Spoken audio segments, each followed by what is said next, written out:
Amém. Nós vamos ficar de pé, vamos ler a Bíblia. Exatamente onde foi anunciado, conforme São Mateus, capítulo 4, verso 1 ao 11. Se trata da tentação de Jesus, né?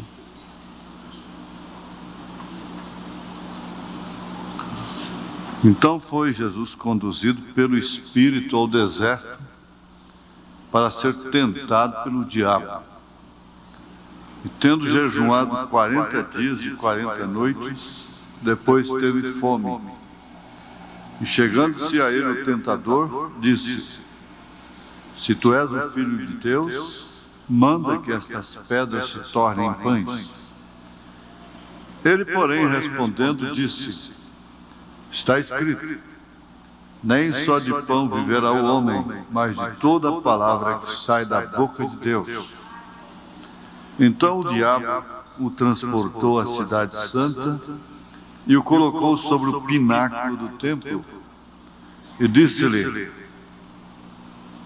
Se tu és o Filho de Deus, lança-te daqui abaixo, porque está escrito que aos seus anjos dará ordem a teu respeito e tomar-te-ão nas mãos, para que nunca tropeces em alguma pedra.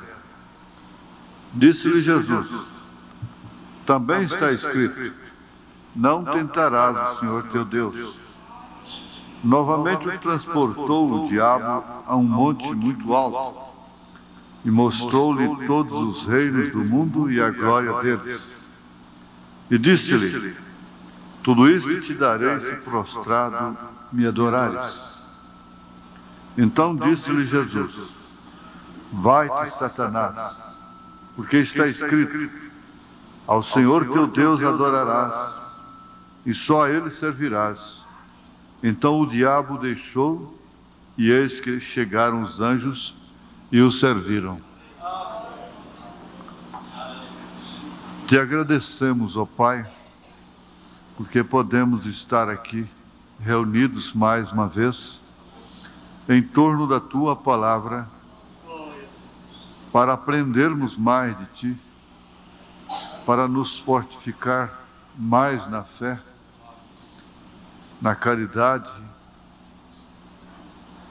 e em todas as virtudes do Teu Espírito. Sabemos que um culto é um acontecimento espiritual na vida de cada um que vem a Ele para adorar ao Senhor em espírito e em verdade. O culto se torna objetivo e muito abençoado para aquele irmão, para aquela irmã que entra aqui com esse objetivo de adorar o Senhor em espírito e em verdade. Portanto, ó Deus, nós te suplicamos que isto aconteça com cada um. Em nome de Jesus Cristo, com perdão dos nossos pecados, nós pedimos estas bênçãos. Te agradecemos por tua bondade. Glória a Ti, glória a Ti. Te agradecemos por tua bondade. Glória a Ti, Senhor Jesus.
Jesus.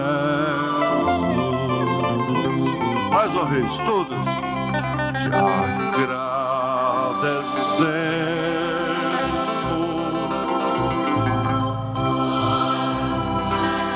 Tua bondade, tua glória a ti.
Sentai-vos.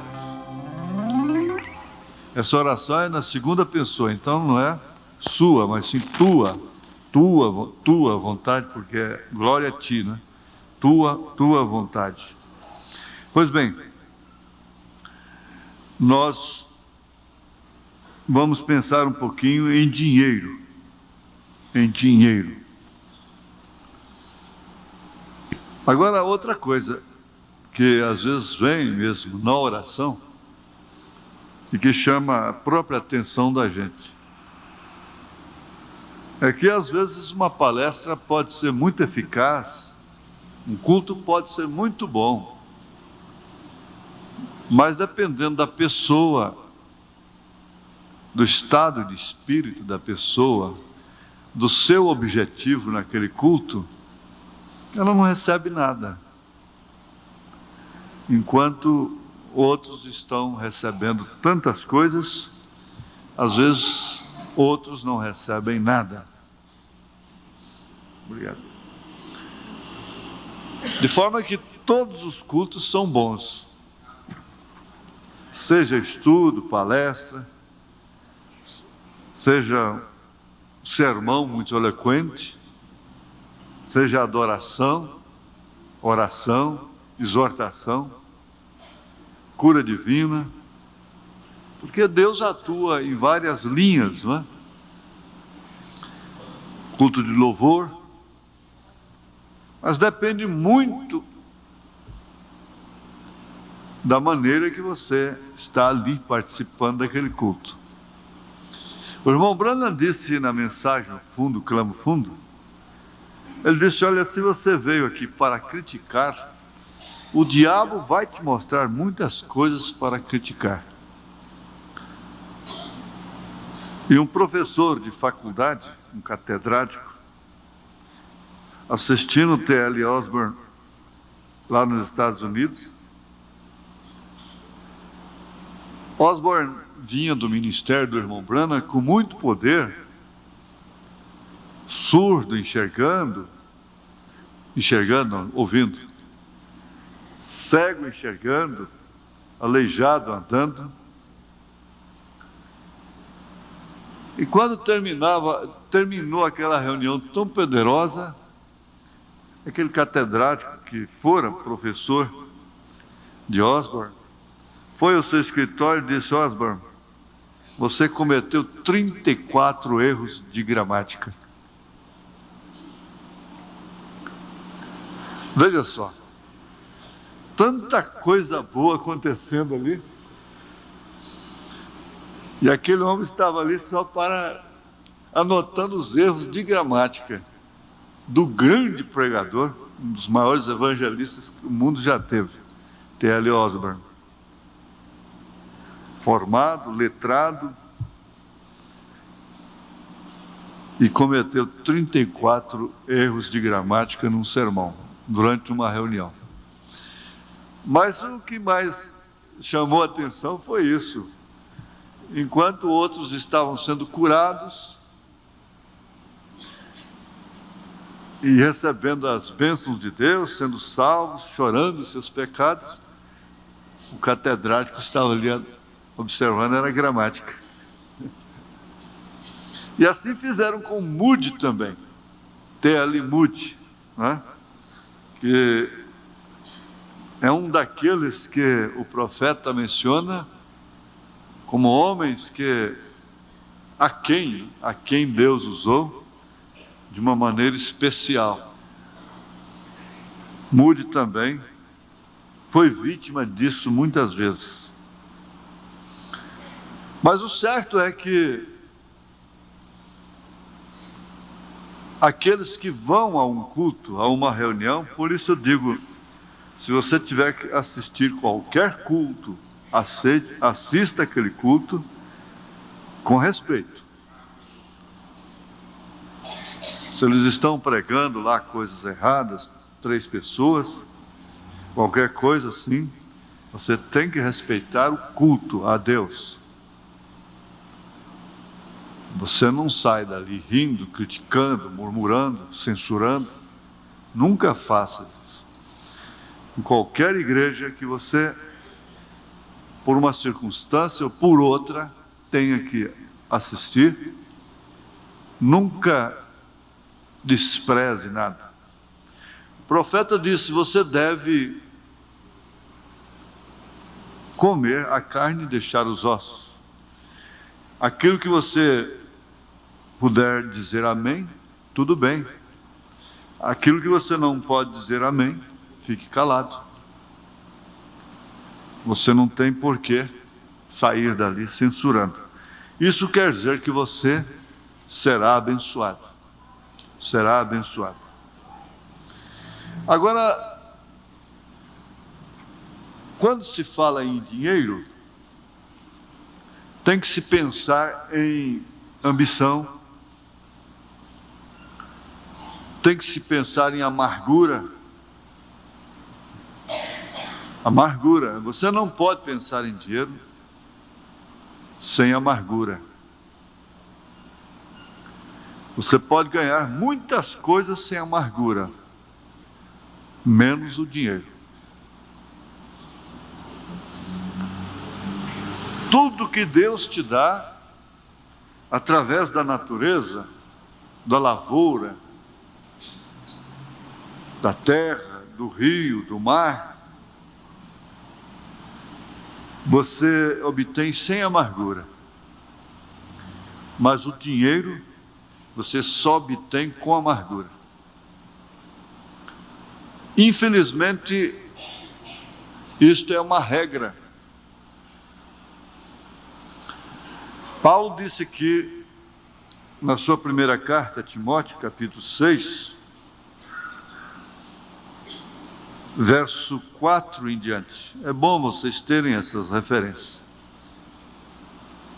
É soberbo e nada sabe, mas delira. Ele está... Vamos começar aqui do verso 3. Se alguém ensina alguma outra doutrina, e se não conforma com as sãs palavras de nosso Senhor Jesus Cristo, e com a doutrina que é segundo a piedade, que por sua vez quer dizer temor de Deus, ser como Deus,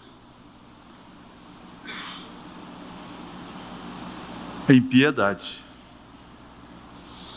É soberbo, esse tal é soberbo, e nada sabe, mas delira acerca de questões e contendas de palavras, das quais nascem invejas, porfias, blasfêmias, ruins suspeitas, contendas de homens corruptos de entendimento, e privados da verdade, cuidando que a piedade seja causa de ganho.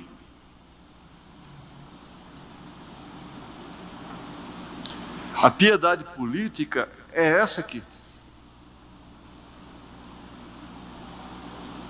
A piedade política, ela não trabalha fora desse eixo. Não tem como. Por isso que os candidatos sempre,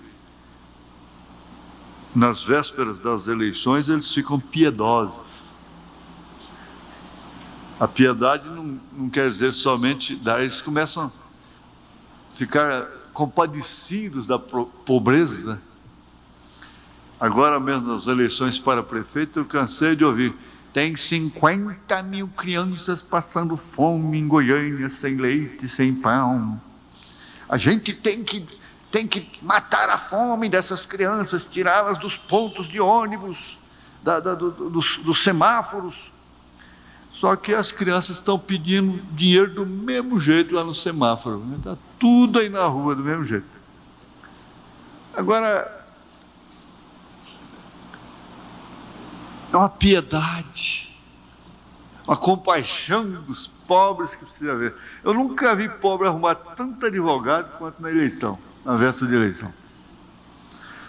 E pobre nunca foi abraçado na vida como é abraçado por candidato. É verdade. Mas é por quê? Porque é uma piedade cuja causa é ganho. Ela é interesseira. Eu entendo, é claro, um governador não pode ficar o ano todo aí, a gestão dele, andando na rua e abraçando o povo. É claro, a gente entende isso, mesmo um deputado, um vereador, um prefeito, todo mundo entende isso. Essa a engenharia da coisa é essa, não tem jeito, não é? Muitos fazem até de uma maneira mais sincera, outros mais demagoga, e assim por diante, não é? Mas esse não é bem o nosso assunto, nós estudo de selos, dos selos do Apocalipse, mas os selos do Apocalipse estão, a revelação dele, dos selos, significa justamente o dia a dia.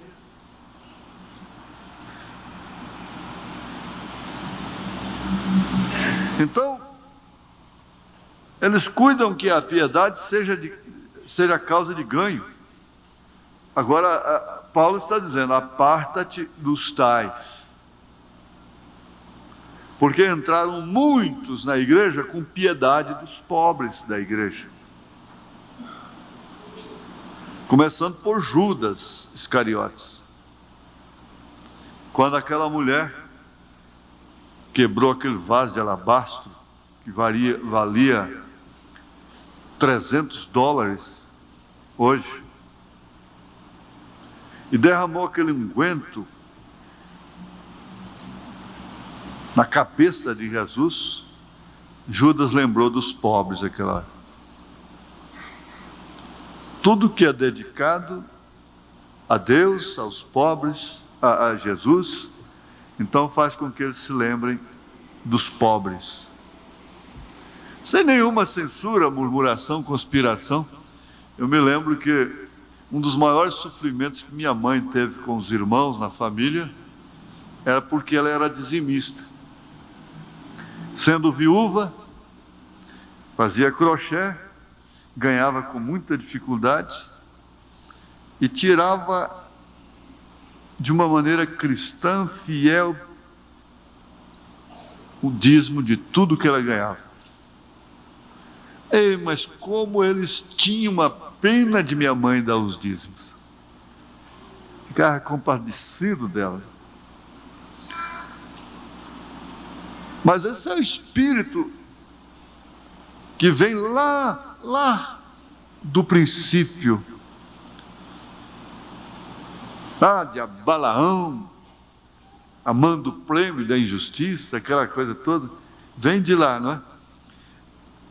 Mas veja assim, mas é grande ganho a piedade com contentamento. Esse sim, esse é grande ganho, porque a questão é ganhar. O assunto é ganhar. É uma lástima, é uma depravação, é até imoral. Isso é um sinal de degradação. A maneira que um certo homem distribui dinheiro para o povo em programa de televisão. Aquilo é uma desgraça para a nação. Mas o povo quer ganhar na loteria, quer ganhar 1 quilo de feijão. Muitos censurando Esaú porque vendeu a primogenitura por um prato de lentilha. Estão atrás de 1 quilo de feijão podre. É dessa forma. Sempre nós queremos é ganhar. Mas é grande ganho a piedade com contentamento. Porque nada trouxemos para este mundo e manifesto é que nada podemos levar dele. Nada podemos levar dele.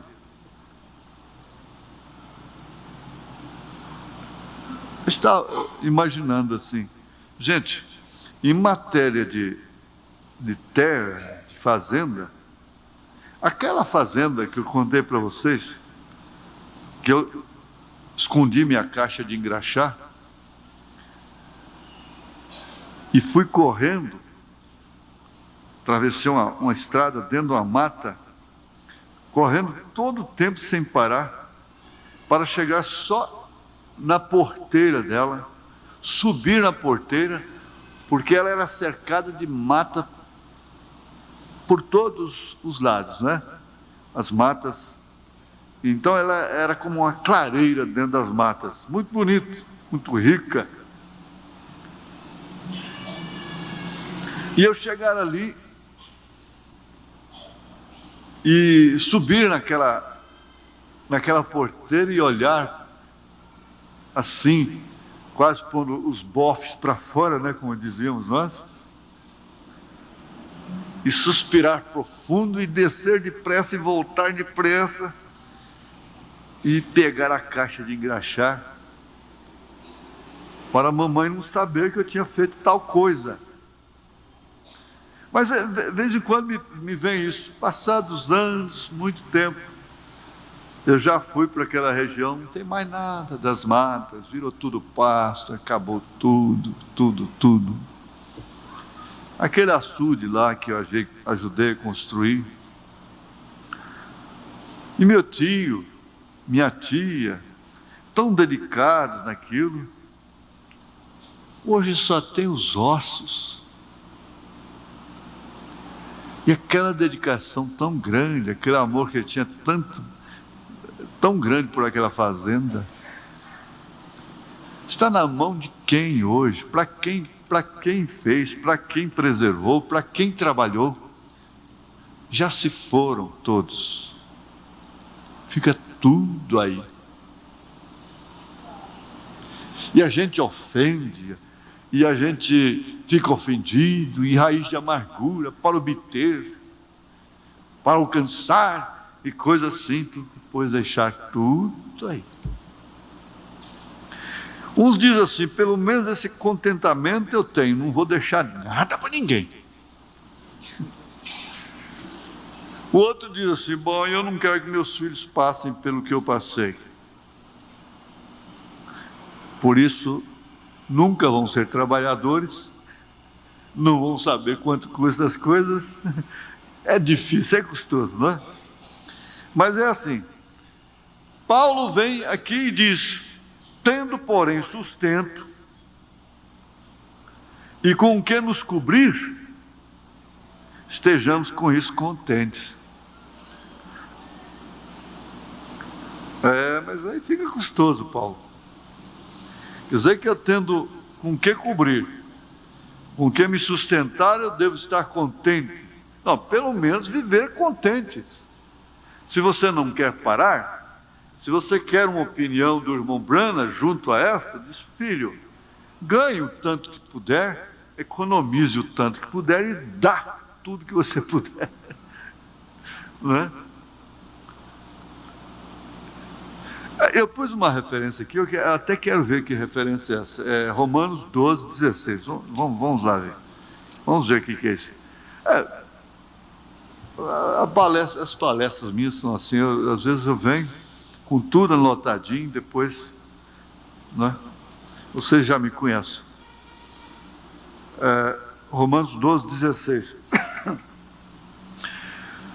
Sede unânimes entre vós, não ambicioneis coisas altas. Então foi isso. Mas acomodai-vos às humildes. Não sejais sábios em vós mesmos. Bom, pregar isso para uma igreja que tem o nível da classe média para baixo é muito fácil, Paulo, aí está certo. Tendo, porém, sustento e com que nos cobrirmos, estejamos com isso contentes. Realizados, seria? Realizados?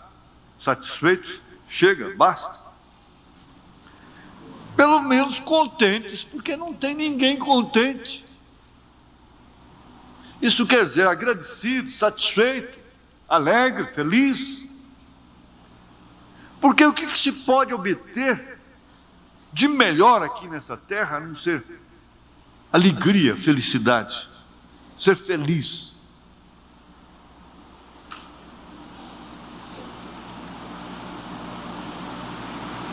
Porque dinheiro não é para todo mundo ter, isso é desde o princípio. Nenhum pobre deve ser revoltado. Sempre houve.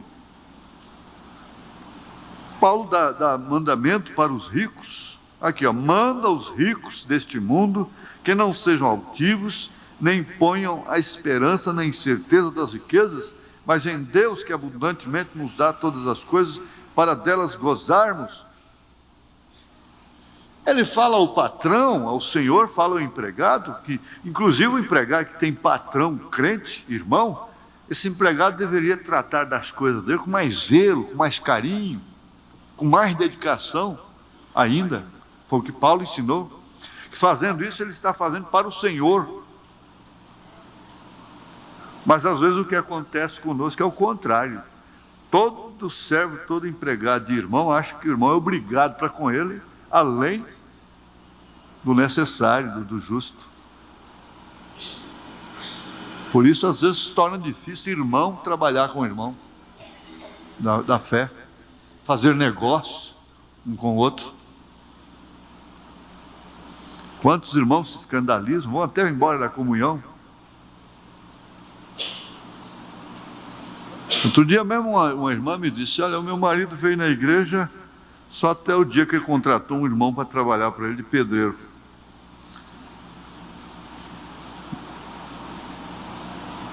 Então, o que aconteceu lá, ele não veio mais na igreja por causa do irmão pedreiro. Ora, o que é isso?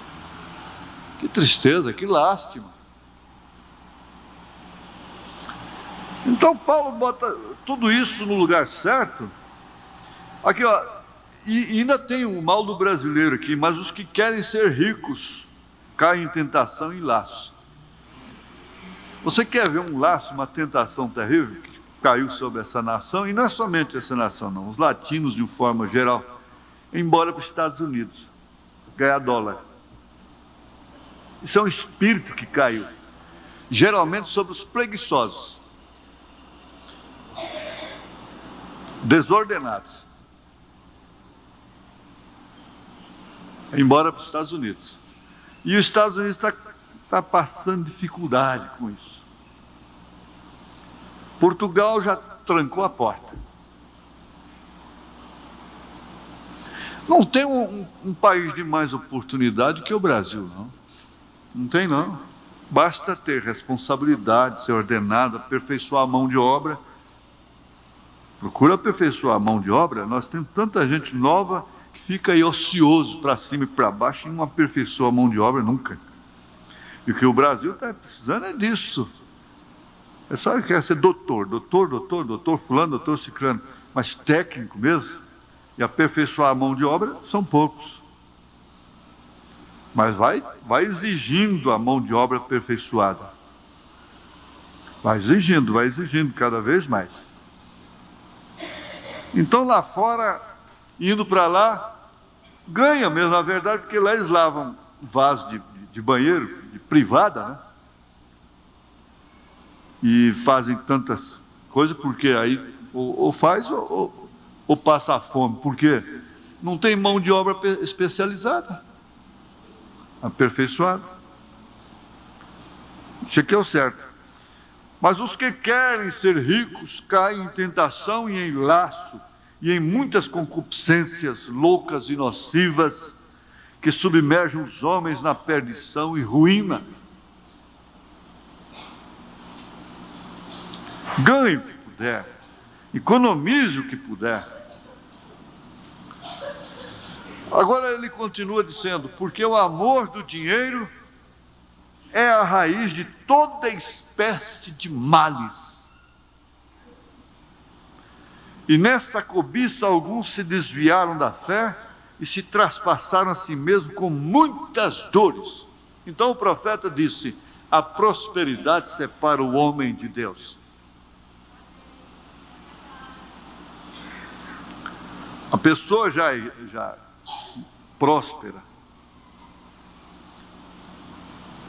que aceita a mensagem, é mais fácil.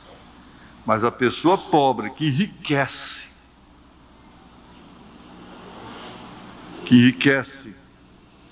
já dentro da mensagem, é mais difícil para ela permanecer. Eu pus outra referência aqui, Hebreus 12, 5, eu quero ver o que é isso.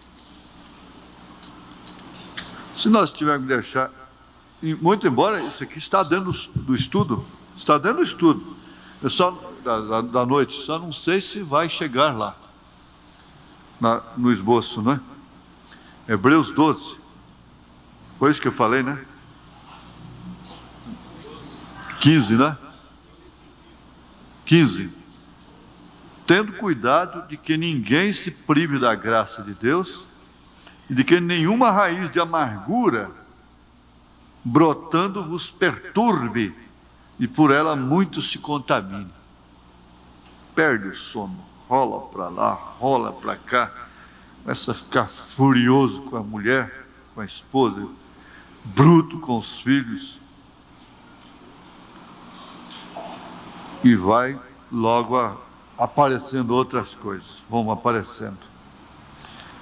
Eu quero ver também o Salmo 105, que eu costumo notar na própria Bíblia. Salmo 101, verso 5.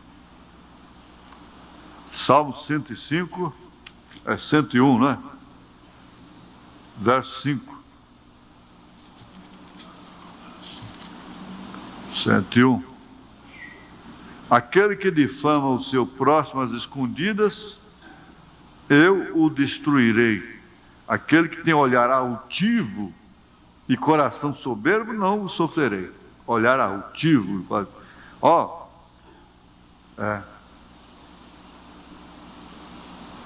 está ligado com isso aqui, a concordância. Traspassam-se a si mesmos com muitas dores. Ele continua dizendo, mas tu, ó homem de Deus, foge destas coisas, e segue a justiça, a piedade, a fé, a caridade, a paciência, a mansidão. Milita a boa milícia da fé, toma posse da vida eterna, para a qual também foste chamado, tendo já feito boa confissão diante de muitas testemunhas. Mando-te diante de Deus, que todas as coisas vivifica, e de Cristo Jesus, que diante de Pôncio Pilatos deu testemunho de boa confissão, que guardes este mandamento sem mácula e repreensão, até a aparição de nosso Senhor Jesus Cristo. Porque você tem que entender uma coisa, que essa vida aqui vai passar de qualquer maneira, com luxo ou sem luxo, com beleza, sem beleza, com conforto, sem conforto, ela vai passar.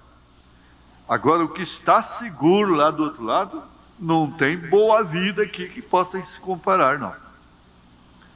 Eu acho ridículo um homem ter que viver só 80 anos de idade. Eu sou inconformado com isso. Sou inconformado.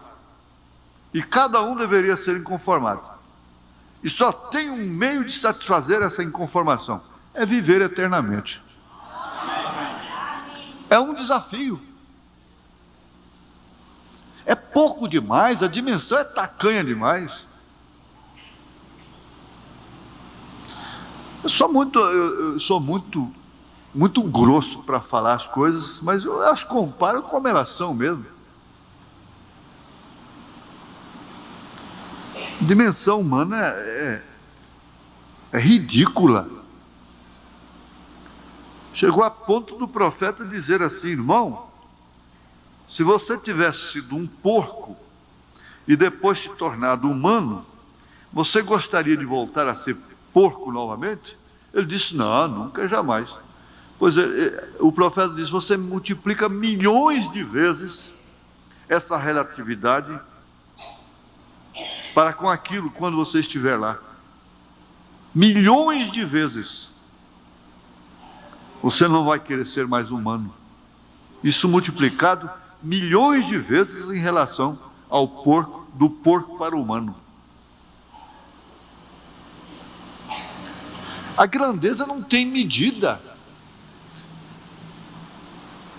É por isso que São Paulo, os apóstolos, não temeram em conduzir a igreja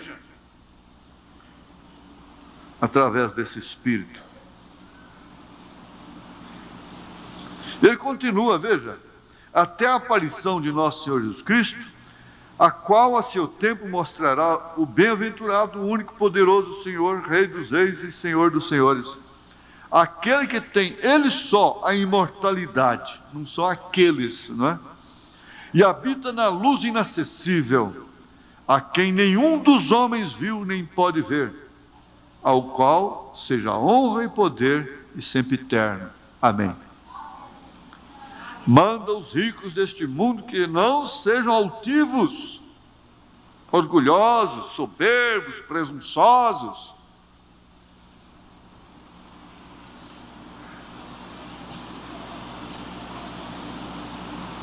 Você entra num edifício desse aí, você cumprimenta a zeladora, varredora, zelador, faxineiro. Eles estranham, eles não respondem, acanhados, porque eles não costumam ver isso. As damas, as madames, eles não podem subir no mesmo elevador, juntos. Eles têm que esperar, se tiver uma madame dentro do elevador, ela tem que esperar lá, depois, a hora que der certo, sobe.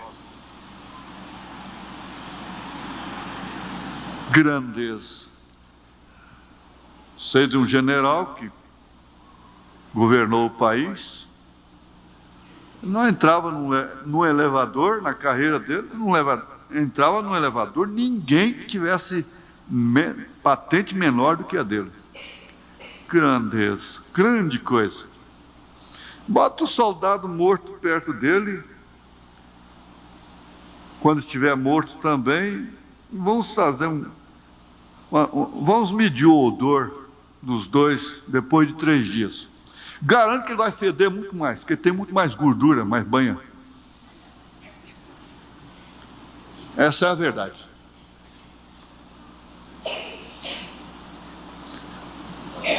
Vamos ser mesmo humildes, humildes, amar as pessoas humildes, gostar delas. Amém?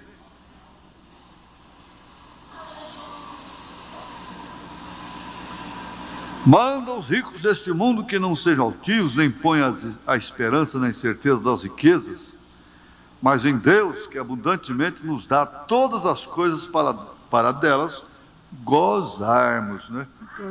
Com a mão segurando, hein, não, viu?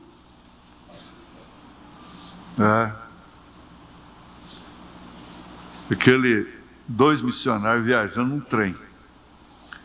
Aí um falou, olha, eu vou dormir lá no camarote, vou pagar e vou dormir. Ele falou, não, eu vou aqui mesmo. No outro dia cedo, o que foi dormir, dormiu confortavelmente, amanheceu disposto, evangelizando no trem, né, vagões, passando de vagão para vagão. Chegou nele lá, ele estava lá com um zóio inchado, seco. Então, você não conseguiu dormir? Não, não consegui não. Pois eu dormi bem. Aí ele falou, eu não dormi, mas economizei o dinheiro do senhor. Né?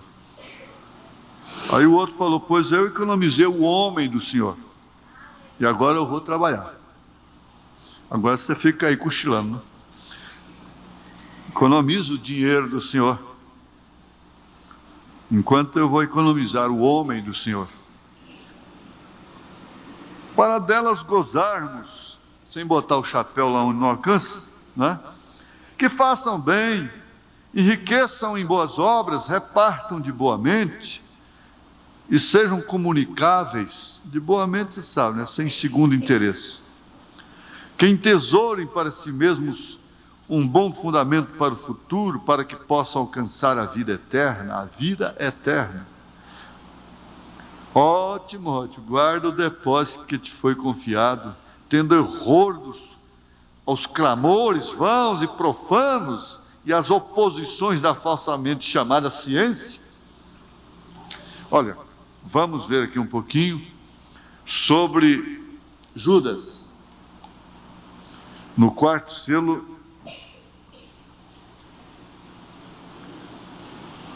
o tempo já se foi. No 4º selo, parágrafo 118. 118. Note que Satanás está plenamente sobre seu trono, o qual ofereceu a Deus, a nosso Senhor Jesus Cristo. Aqui o vemos assentado com este coração de besta. Isso aí já está, é claro, se referindo a Apocalipse capítulo 6. E aqui ele já falou sobre o cavaleiro do cavalo branco, do cavalo preto, do cavalo vermelho, do cavalo preto, e por fim do cavalo baio, reunindo as 3 cores para ser a besta. Que quer dizer força, poder, político, monetário e religioso. É sempre uma trindade. Força, poder, não é? Besta quer dizer força, poder, político, monetário e religioso. Aqui está a pessoa, a besta, o diabo encarnado. Ele aparece aqui sobre a terra, sob a falsa pretensão da palavra verdadeira, e se associa com a palavra. Faz o mesmo que fez seu tipo, Judas, fazem 2000 anos atrás. Lá estava o seu tipo no apostolado. Ele faz o mesmo. Sempre está cuidando do ouro. Ele está sempre cuidando do dinheiro.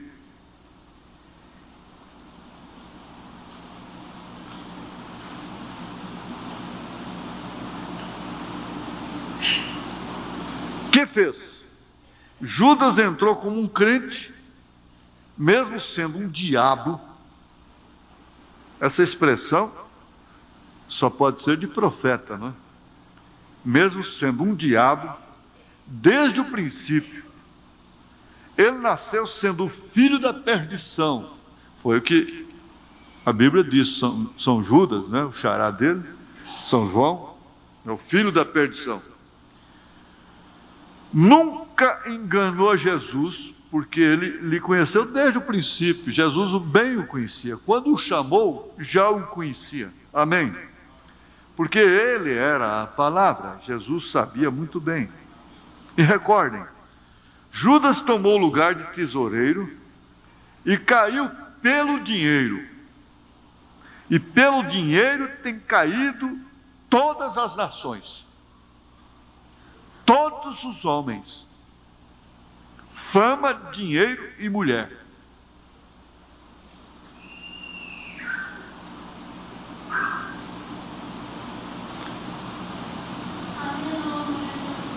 Se você pudesse falar com o dinheiro, você diria para o dinheiro assim: dinheiro, você quer ser um instrumento para derrubar? Você diria para a fama: fama, você quer ser um instrumento para derrubar? Você diria para a mulher: mulher, pensa um pouquinho, você quer ser um instrumento para derrubar? Porque o anjo veio para o irmão Branham e disse: olha, se você conseguir se livrar dessas três coisas, em outras palavras, você levará a cabo seu ministério.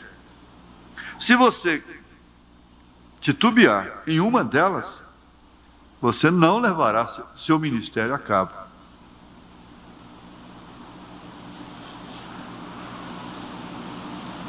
Agora, esse camarada está representado ali por um tipo muito perfeito, porque Jesus tinha que labutar com isso também. A sua comissão, a sua organização, isto é, o seu companheirismo, teria que ter realmente quem cuidasse do dinheiro. Veja, Judas tomou o lugar de tesoureiro e caiu pelo dinheiro. Assim também faz a igreja deste dia presente. Como vimos ontem à noite, a igreja católica cobrando pelas novenas, pelas orações e por muitas outras coisas. A coisa chegou ao ponto que eles fizeram lá um gasofilácio de cobre, de bronze. Então, quando morria alguém da família, como é que fazia aquilo? Para tirar aquela alma do purgatório. A família tinha que arrumar o dinheiro em moeda de ouro, X, de acordo com suas posses, vendiam propriedades e faziam isso, e adquiriam aquele tanto de ouro e jogavam dentro do gasofilácio, lá no Vaticano. Quando aquilo tinisse como bronze tine, o mesmo material do sino, quando aquilo tinisse ao bater lá dentro do gasofilácio, a alma sairia do purgatório. Entre aspas. Entre aspas, bem entendido, não é? Então ela cobrava novenas, batizados, casamentos, até hoje tudo é pago. Aí você já pensou, se eu fosse cobrar por casamento aqui, eu estava com a grana, meu filho. Você sabe que eu ia até virar Santo Antônio casamenteiro. Trem bom. E tem uma coisa, eu ia cobrar os que já passaram também. O irmão Flávio ali, ó. O irmão Flávio estava me devendo, hein?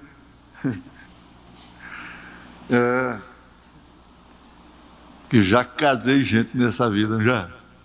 É brincadeira. Não é brincadeira.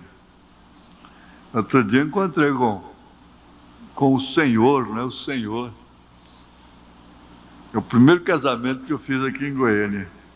Mora ali perto. O casal vive até hoje, não separaram ainda não. Engraçado, né?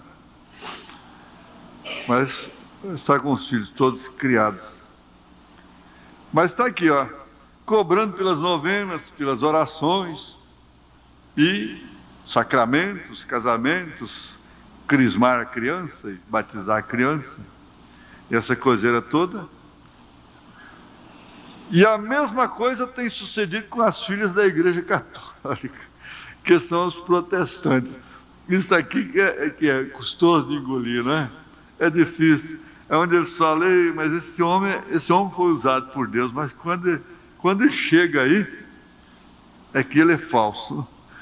A coisa inteira se baseia no dinheiro. No dinheiro. Ali é onde caiu Judas, e ali mesmo é onde caem os protestantes. A coisa toda está em torno do dinheiro.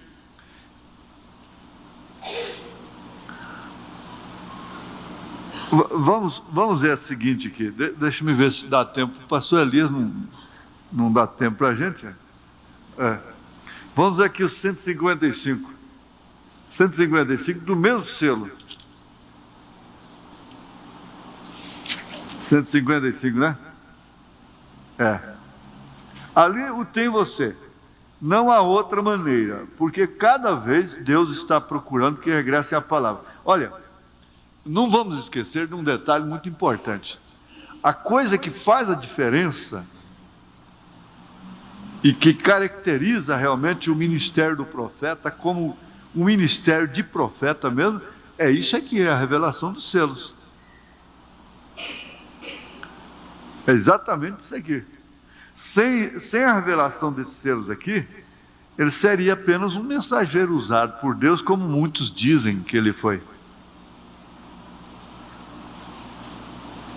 Então, eu acho que o estudo da palavra, assim, relacionado com os selos, é fundamental para nós. Mesmo que a gente não fale a palavra selos, né? Mas o estudo está relacionado aos selos. E ao entrar no sistema, isso afasta da palavra em vez de trazê-los à palavra. Sempre foi assim. Então recordem que a ela foi dado tempo para se arrepender, para voltar. O arrependimento significa regressar, voltar. É ir, vender tudo o que tem e seguir. Isso foi o que ele disse para o mancebo de qualidade.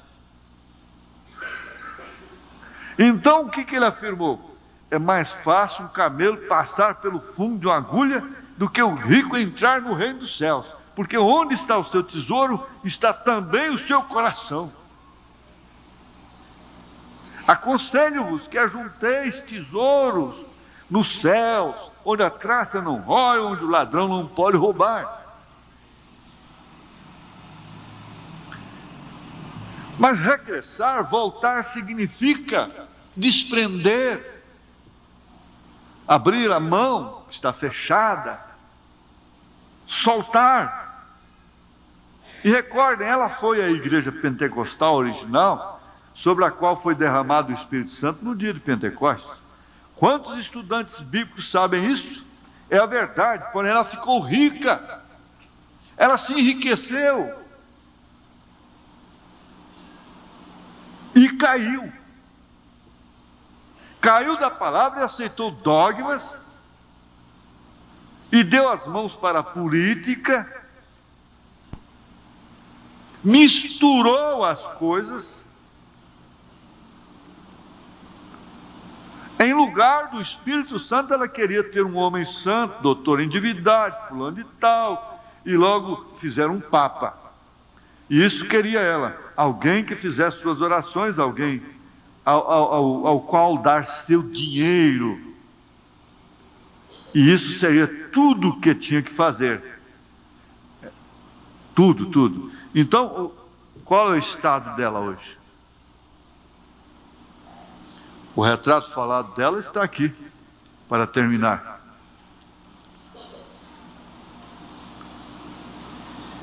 E ao anjo da igreja que está em Laodiceia, escreve, isto diz o Amém, Apocalipse 3, 14 em diante.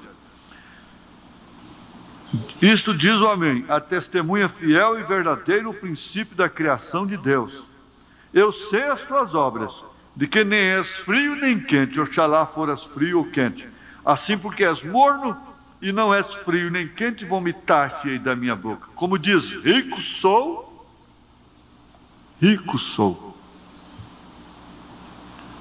A riqueza é como arma. O homem estando armado, com um revólver, um rifle, ele fica mais corajoso, fica mais ousado, fica mais estúpido, fica mais exigente, ousado, né? Assim é o rico. Ele tem o dinheiro, ele fica mais ousado. É a ousadia da era, da igreja.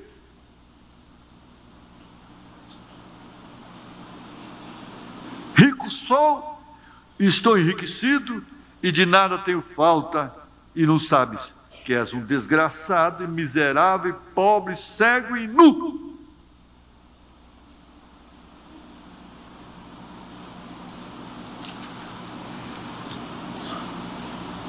Agora, quem fará com que ela conheça isso? Olha, remédio coletivo não há mais. Coletivo não, coletivo quer dizer para todos.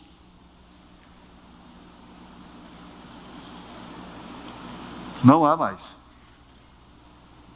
Há remédio individual, pessoal, para o indivíduo, porque na verdade Deus trata Israel como povo. Essa história que Deus é brasileiro, isso não vou dizer.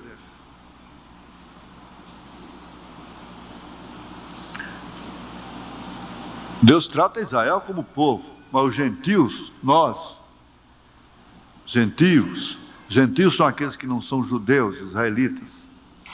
Ele trata como indivíduo, pessoa. É bom saber disso, não é? Provérbio 30, verso 8, 9.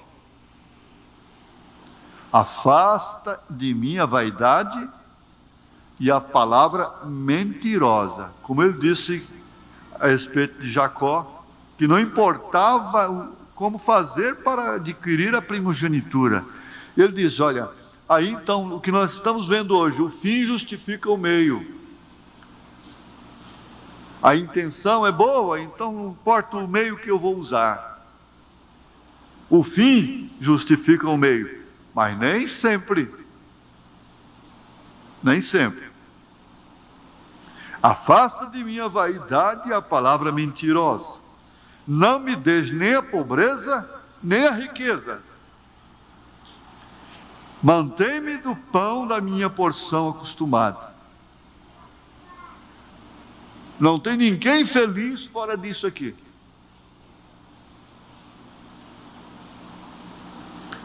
Você quer ver? Quer que eu repita? Afasta de mim a vaidade